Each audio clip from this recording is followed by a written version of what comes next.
Elimelech, ang nasirang asawa ni Noemi, ay may isang kamag-anak na ang pangalay Booz. Mayaman ito at makapangyarihan.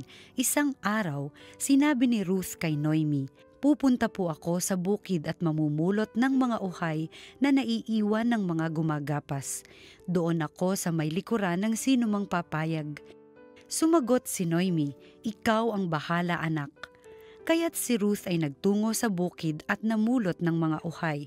Kasunod ng mga gumagapas, ang napuntahan niya ay bukid ni Booz. Nilapitan ni Booz si Ruth at kinausap, "Anak, huwag ka nang pupunta sa ibang bukid. Dito ka na lamang mamulot kasama ng aking mga manggagawang babae. Tingnan mo kung saan sila gumagapas at sumunod ka. Sinabi ko na sa mga tauhan ko na huwag kang babawalan." Yumukod si Ruth bilang pagbibigay galang at ang wika, "Napakabuti ninyo sa akin, gayong ako'y dayuhan lamang." Sumagot si Booz, "Nabalitaan ko ang lahat ng ginawa mo sa iyong biyanan mula nang mamatay ang iyong asawa. Alam ko ring iniwan mo ang iyong mga magulang at sariling bayan upang makipamayan sa isang lugar na wala kang kakilala." Napangasawa nga ni Booz si Ruth at iniuwi sa kanyang tahanan. Sa kapanahunan, pinagkalooban sila ng Panginoon ng isang anak na lalaki. Si Noemi ay binati ng kababaihan, "Purihin ang Panginoon, binigyan ka niya sa araw na ito ng isang apo na kakalinga sa iyo. Maging tanyag nawa sa Israel ang bata, maghatid nawa siya ng kaaliwan sa puso mo at maging gabay sa iyong katandaan. Ang mapagmahal mong manugang na nagsilang sa bata ay higit kaysa 7 anak na lalaki." Kinuha ni Noemi ang bata, magiliw na kinalong at inalaga ang mabuti. Balanay sinabihan nilang nagkaapo ng lalaki si Noemi, si Obed ang ama ni Jesse na ama ni David. Ang salita ng Diyos. Salamat sa Diyos. Siya'y laging pagpapalain kung ang poon ay susundin. Mapalad ang bawat tao na sa Diyos ay may takot, ang maalab na adhikay sumunod sa kanyang utos, hindi siya magkukulang sa anumang kailangan, ang buhay ay maligaya at uunlad ang kanyang buhay. Siya'y laging pagpapalain kung ang poon ay susundin. Sa tahanan ng asawa'y parang ubas na babunga, bagong tanim na olibo sa may dulang ang anak niya. Siya'y laging pagpapalain kung ang poon ay susundin. Ang sinuman kung ang Diyos buong pusong susundin, buhay niya ay uunlad at laging pagpapalain. Mula sa Sion, pagpapala nawa ng Diyos ay tanggapin at makita habang buhay pag-unlad ng Jerusalem. Siya'y laging pagpapalain kung ang poon ay susundin. Ang mabuting balita ng Panginoon ayon kay San Mateo. Noong panahong iyon, sinabi ni Jesus sa mga tao at sa kanyang mga alagad, ang mga eskriba at ang mga pariseyo ang kinikilalang tagapagpaliwanag ng kautusan ni Moises. Kaya't gawin ninyo ang itinuturo nila at sundin ang kanilang iniuutos. Ngunit huwag ninyong tularan ang kanilang gawa, sapagkat hindi nila isinasagawa ang kanilang ipinangangaral. Nagbibigkis sila ng mabibigat na dalahin at ipinapasan sa mga tao.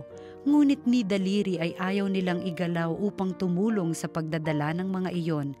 Pawang pakitang tao ang kanilang mga gawa. Nilalaparan nila ang kanilang mga pilakterya at hinahabaan ang palawit sa laylayan ng kanilang mga damit. Ang ibig nila'y ang mga upuang pandangal sa mga piging at ang mga tanging luklukan sa mga sinagoga. Ang ibig nila'y pagpugayan sila sa mga liwasang bayan at tawaging guro. Ngunit kayo, huwag kayong patawag na guro, sapagkat iisa ang inyong guro, at kayong lahat ay magkakapatid. At huwag ninyong tawaging ama ang sinumang tao sa lupa, sapagkat iisa ang inyong ama, ang amang nasa langit. Huwag kayong patawag na tagapagturo, sapagkat iisa ang inyong tagapagturo, ang Mesiyas. Ang pinakadakila sa inyo ay dapat maging lingkod ninyo. Ang nagpapakataas ay ibababa, at ang nagpapakababa ay itataas. ang mabuting balita ng Panginoon. Pinupuri ka namin, Panginoong Hesukristo. Magandang araw po sa inyong lahat. Ating pong pagnilayan ang salita ng Diyos, salita ng buhay. Ang mga Pariseyo sa panahon ni Jesus ay kinikilalang tagapagpaliwanag ng kautusan ni Moises. Sila ang binigyan ng awtoridad at kapangyarihan na ipangaral ang batas ng Diyos. Yun nga lang, nagtuturo man sila sa pamagitan ng salita. Hindi naman nila isinasabuhay ang kanilang pinapangaral. Ang salita ay iba sa kanilang gawa. Masyado silang nasilaw sa mga pagpaparangal ng mga tao. Gusto na lang nila na sila ay pagsilbihan at paglingkuran. Kaya naman pwedeng sabihin ni Jesus na huwag na silang pakinggan, huwag na silang sundan dahil sila'y masasamang tao. Pero hindi niya sinabi yon. Sa madaling salita, ang sinabi ni Jesus, huwag ninyong tularan ang kanilang gawa, pero gawin ninyo ang itinuturo nila at sundin ang kanilang iniuutos. Hindi dahil sa may pagkukulang ang taong nagtuturo ay mali na agad ang kanyang sinasabi at di na dapat sundan. Anong punto para sa atin ngayon?